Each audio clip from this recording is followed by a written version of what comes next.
Hello students, welcome back. So बच्चों, इस lecture में हम लोग पढ़ने जा रहे हैं इलेक्ट्रिक फील्ड लाइंस के बारे में। इलेक्ट्रिक फील्ड लाइंस के अंदर कुछ बहुत ही इंपॉर्टेंट टॉपिक्स हैं, जैसे डेफिनेशन हो गई इलेक्ट्रिक फील्ड लाइंस की, कुछ बहुत इंपॉर्टेंट डायग्राम्स हैं, इलेक्ट्रिक फील्ड लाइंस की प्रॉपर्टीज हैं, उन प्रॉपर्टीज पे बेस्ड भी कुछ कॉन्सेप्चुअल क्वेश्चंस हैं। ये सब कुछ इस लेक्चर में हम लोग कवर करने जा रहे हैं। तो शुरू करते हैं। इलेक्ट्रिक फील्ड लाइंस होती क्या है?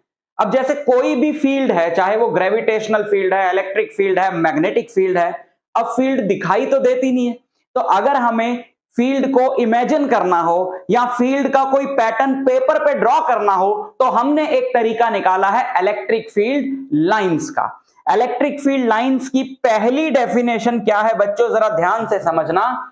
N electric field line is an imaginary line और curve drawn from a point of an electric field such that tangent to it at any point gives the direction of electric field at that point। कुछ भी समझ में नहीं आया। देखो क्या कहा जा रहा है यहां पे कि इलेक्ट्रिक फील्ड लाइन एक ऐसी इमेजिनरी लाइन है या कर्व है, जरूरी नहीं है कि स्ट्रेट लाइन है, ठीक है। ऐसे मान लो ये इलेक्ट्रिक फील्ड लाइन है। इलेक्ट्रिक फील्ड लाइन इस तरीके से बनाई जाती है। देखो, इलेक्ट्रिक फील्ड तो वेक्टर क्वांटिटी है और उसकी डायरेक्शन होती है, हम सब जानते हैं। तो इलेक्ट्रिक फील्ड लाइन इस तरीके से बनाई जाती है कि किसी भी पॉइंट पे अगर आपको इलेक्ट्रिक फील्ड की डायरेक्शन निकालनी हो तो आप उस पॉइंट पे टेंजेंट ड्रॉ करें और आपको इलेक्ट्रिक फील्ड की डायरेक्शन मिल जाएगी। फॉर एग्जांपल, इस जगह पर इलेक्ट्रिक फील्ड की डायरेक्शन ऐसे होगी क्योंकि यहां पे टेंजेंट है ऐसे। इस जगह पे इलेक्ट्रिक फील्ड की डायरेक्शन ऐसे रही होगी, तभी तो ये ऐसे मुड़ गई।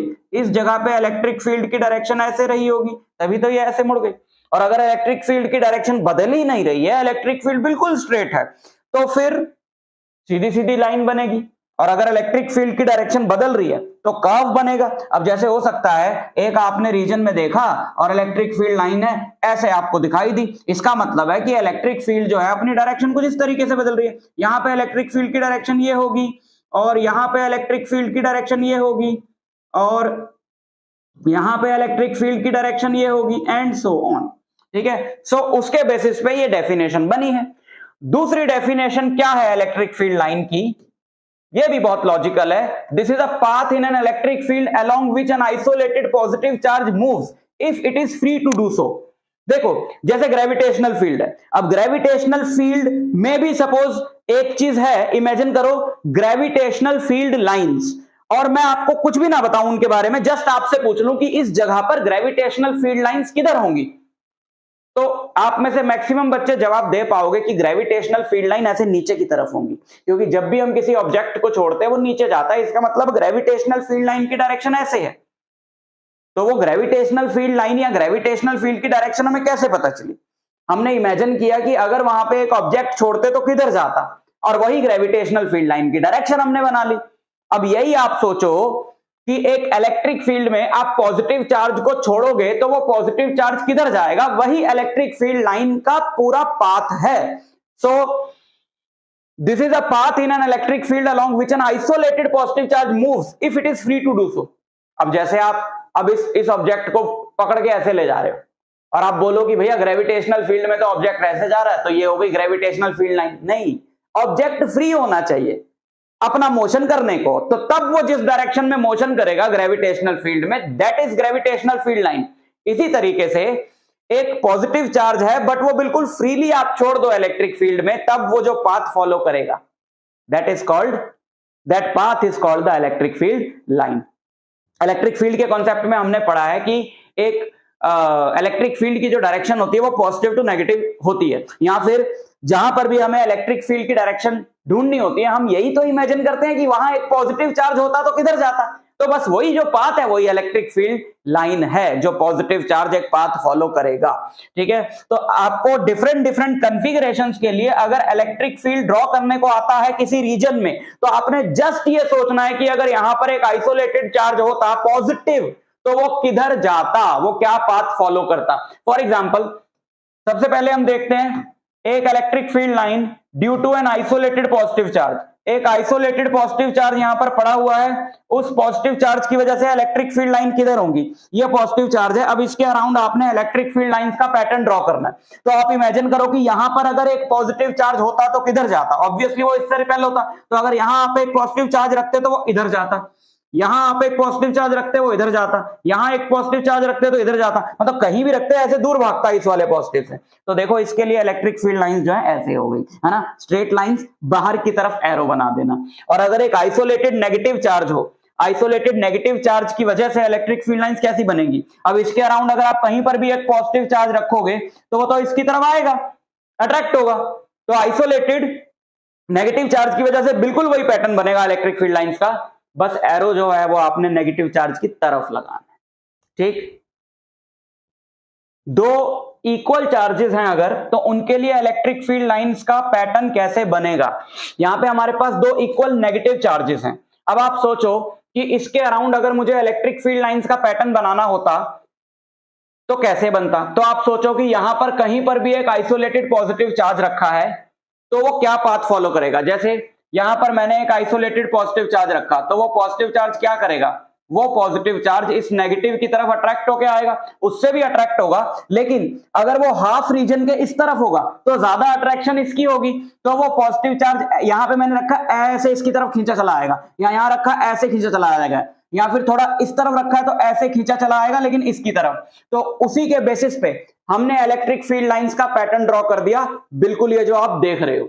और अगर ये दोनों चार्जेस पॉजिटिव होते तो सेम पैटर्न बनता, लेकिन एरोस बाहर की तरफ होते, क्योंकि अगर ये दोनों चार्जेस पॉजिटिव होते तो यहां पर अगर एक आइसोलेटेड पॉजिटिव चार्ज प्लेस किया जाता तो वो इससे दूर भागता। अगर ये पॉजिटिव होते तो उसका पाथ होना चाहिए था ऐसा, लेकिन ये भी तो रखा है और ये भी पॉजिटिव है और ये भी उसको रिपेल करता, तो फिर उसका पाथ और थोड़ा दूर मुड़ जाएगा और उसका पाथ हो जाएगा ऐसा, है ना। तो पाथ सेम रहेगा, अगर ये दोनों पॉजिटिव होते सेम पैटर्न रहेगा, लेकिन एरोस बाहर की तरफ लगते, ये दोनों नेगेटिव हैं तो सेम पैटर्न रहेगा, एरोस जो हैं वो अंदर की तरफ लगे हुए हैं। अब यहां पर एक पॉइंट हमें मिलेगा बहुत important, which is called the neutral point. ये ठीक यहां पे एक सेंट्रल पॉइंट देखो, ये बड़ा इंपॉर्टेंट है, इसको बोला जाता है न्यूट्रल पॉइंट। ये वाला पॉइंट जो है ये न्यूट्रल पॉइंट है। क्यों? क्योंकि अगर यहां पर एक पॉजिटिव चार्ज रख दूंगा तो ये वाला चार्ज उसको जितना अट्रैक्ट करेगा ये वाला चार्ज भी उतना ही अट्रैक्ट करेगा, तो ये कहीं पर भी नहीं जाएगा, रेस्ट पे रहेगा। और जिस जगह पर एक चार्ज आपने रख दिया और वो चार्ज रेस्ट पे है, वो वहां से हिल डुल नहीं रहा है, इसका मतलब है उस जगह पर इलेक्ट्रिक फील्ड क्या है, जीरो है। तो मतलब ये वाला पॉइंट एक ऐसा पॉइंट है जहां पर इलेक्ट्रिक फील्ड क्या होगी, जीरो होगी। तो that is called neutral point. और अगर इन दोनों का मैग्नीट्यूड सेम ना होता, अगर इन दोनों का मैग्नीट्यूड सेम ना होता, मान लो ये स्ट्रांग होता ये वीक होता, तो ये न्यूट्रल पॉइंट थोड़ा वीक वाले के पास शिफ्ट हो जाता, है ना। क्योंकि अब एक ऐसा पॉइंट सोचो जहां पर दोनों की इलेक्ट्रिक फील्ड बराबर हो, तो ऑब्वियसली वो पॉइंट तो वीक वाले के ज्यादा पास होगा ना, तो ये न्यूट्रल पॉइंट थोड़ा यहां शिफ्ट हो जाता, पैटर्न भी बिल्कुल वैसे ही शिफ्ट हो जाता, है ना। जैसे कि यहां पे मान लो हमारे पास एक चार्ज है और ये थोड़ा स्ट्रांग है, और यहां पे हमारे पास दूसरा चार्ज है ये वीक है, तो जो इलेक्ट्रिक फील्ड लाइंस का पैटर्न बनता, और मान लो ये दोनों पॉजिटिव है, तो ये स्ट्रांग है ना, तो इसकी इलेक्ट्रिक फील्ड लाइंस थोड़ी ऐसे बनती और ज्यादा दूर तक जाती ऐसे, और इसकी इलेक्ट्रिक फील्ड लाइंस बेचारे की इतने ही हिस्से में सिमट के रह जाती, है ना। तो ये जो न्यूट्रल पॉइंट है, ये न्यूट्रल पॉइंट जो है वो हमारा शिफ्ट हो गया वीक वाले की तरफ, ज्यादा शिफ्ट हो गया। क्लियर? ठीक। तो नेक्स्ट इज इलेक्ट्रिक डाइपोल की वजह से इलेक्ट्रिक फील्ड लाइंस कैसी बनेगी। इलेक्ट्रिक डाइपोल एक ऐसी अरेंजमेंट ऑफ चार्जेस को बोलते हैं जिसमें दो इक्वल मैग्नीट्यूड के चार्जेस होते हैं अपोजिट साइन के, तो ये रखे हुए हैं। तो उस केस में क्या होगा, फिर से आपने सोचना है कि इसके अराउंड इलेक्ट्रिक फील्ड लाइंस का पैटर्न ड्रॉ करना है। तो आप सोचो कि यहां पर सपोज एक आइसोलेटेड पॉजिटिव चार्ज होता तो किधर जाता, तो ये पॉजिटिव उसे करता रिपेल, तो ये इसको बोलता चल दूर भाग, लेकिन ये कहता कोई नहीं मेरे पास आ जा, तो वो दूर जाते जाते इसकी अट्रैक्शन से इधर मुड़ जाता, है ना। यहां से भी दूर जाते जाते इसकी अट्रैक्शन से इधर मुड़ जाता। तो जो इलेक्ट्रिक फील्ड लाइंस का पैटर्न बनेगा एक इलेक्ट्रिक डाइपोल की वजह से, वो इस तरीके का बनेगा।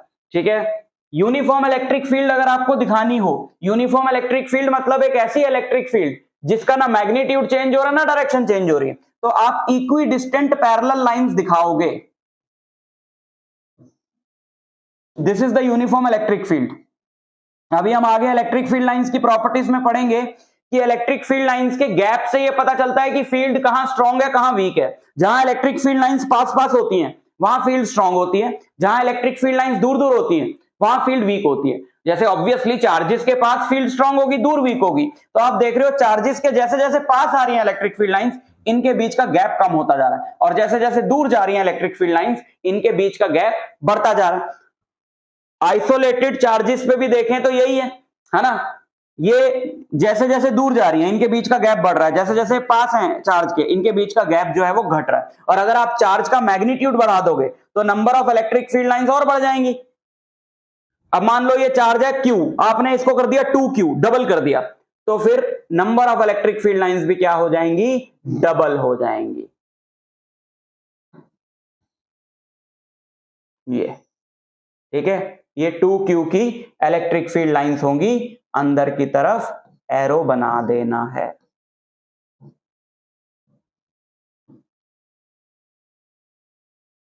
क्लियर?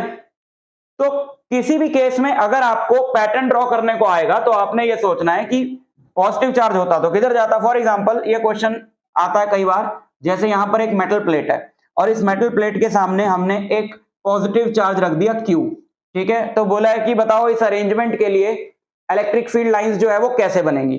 तो आप जानते हो कि जब भी एक पॉजिटिव चार्ज रख देते हैं हम किसी भी मेटल सरफेस के सामने या कोई भी चार्ज रख देते हैं, तो ठीक उसके उल्टा चार्ज उसके इनर फेस पे इंड्यूस हो जाता है। अब जैसे ये प्लस Q चार्ज है, ये वाला हमारा जो चार्ज है ये प्लस Q चार्ज है, तो इस मेटल सरफेस के इनर फेस पे माइनस Q चार्ज इंड्यूस हो जाएगा। तो positive to negative field lines जाएंगी, और एक कंडक्टर के सरफेस के फील्ड लाइंस हमेशा परपेंडिकुलर होती हैं, तो कुछ ऐसा पैटर्न बनेगा। ये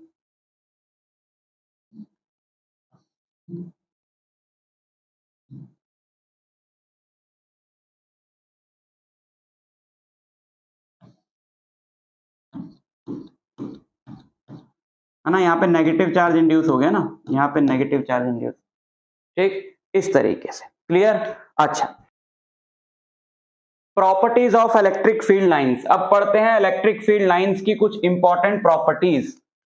direction, electric field lines always point away from positive charges and toward negative charges, है ना, ये तो हमको पता ही है, अभी हमने डिस्कस कर लिया कि पॉजिटिव चार्ज से स्टार्ट होती है, नेगेटिव चार्ज में जाती है। They show the direction in which a positive test charge placed at any point in the field would move due to the electric force. ये वो पाथ है जिसके along एक पॉजिटिव चार्ज मूव करेगा electric force की वजह से। Spacing, electric field lines are closer together in regions where the field is stronger and farther apart where it is weaker. This spacing provides a visual indication of the field's strength. तो जहां पर electric field weak है वहां electric field lines दूर दूर होंगी, और जहां इलेक्ट्रिक फील्ड स्ट्रांग है वहां इलेक्ट्रिक फील्ड लाइंस पास पास होंगी। तो इसी चीज को देख के, सिर्फ देख के एक ही बार में पता चल जाता है कि जहां इलेक्ट्रिक फील्ड की कहां इलेक्ट्रिक फील्ड वीक है और कहां स्ट्रांग है। So electric field lines originate from positive charge and terminate on negative charge, so they never form closed loops. ये बड़ी इंपॉर्टेंट प्रॉपर्टी है। मैग्नेटिक फील्ड लाइंस हमेशा क्लोज्ड लूप्स बनाती हैं। मैग्नेटिक फील्ड लाइंस आपने क्लास 10th में पढ़ा है कि outside the magnet they travel from south to north, और फिर आउटसाइड द मैग्नेट नॉर्थ से साउथ जाती हैं, और इनसाइड द मैग्नेट फिर साउथ से नॉर्थ जाती हैं, तो उनका एक लूप कंप्लीट हो जाता है। बट इलेक्ट्रिक फील्ड लाइंस कभी लूप नहीं बना सकती, क्योंकि इलेक्ट्रिक फील्ड लाइन पॉजिटिव से चलती है और नेगेटिव पे खत्म हो जाती है। अब यार एक ही जगह पर पॉजिटिव और नेगेटिव दोनों चार्ज तो हो नहीं सकते कि वहीं से शुरू और वहीं खत्म हो, तो इलेक्ट्रिक फील्ड लाइन कभी भी क्लोज लूप नहीं बनाती। नो क्रॉसिंग, दो इलेक्ट्रिक फील्ड लाइंस कभी भी एक दूसरे को क्रॉस नहीं कर सकती, क्योंकि अगर ये दो इलेक्ट्रिक फील्ड लाइंस एक दूसरे को क्रॉस करेंगी तो at the point of intersection जहां पर वो क्रॉस कर रही हैं आप दो टेंजेंट बना सकते हो। एक टेंजेंट ये रहा और दूसरा टेंजेंट ये रहा, है ना। At the point of intersection you can draw two tangents. तो एक ही पॉइंट पे इस इलेक्ट्रिक फील्ड की दो डायरेक्शंस थोड़ी ना हो सकती, इसका मतलब ये है कि अगर यहां पर आप एक पॉजिटिव चार्ज रखोगे तो वो एक ही समय में दोनों तरफ जाएगा, that is not possible. So no two electric field lines can ever intersect. यही प्रॉपर्टी मैग्नेटिक फील्ड लाइंस के बारे में आपने क्लास 10th में पढ़ी होगी। Uniform field, in a uniform electric field where the field strength is the same at all points in a region, field lines are evenly spaced and parallel। Uniform electric field line की field lines जो है वो evenly spaced होंगी, क्योंकि यार अगर uniform electric field है तो हर जगह इलेक्ट्रिक फील्ड सेम है, तो हर जगह इलेक्ट्रिक फील्ड लाइंस के बीच का गैप जो है वो सेम रहना चाहिए। और ये किस में पॉसिबल है? पैरेलल लाइंस में पॉसिबल। तो यूनिफॉर्म इलेक्ट्रिक फील्ड लाइंस को शो करने के लिए हम लोग क्या बनाते हैं? पैरेलल लाइंस बनाते हैं। and normal to the surface, electric field lines are always normal to the surface of the conductor।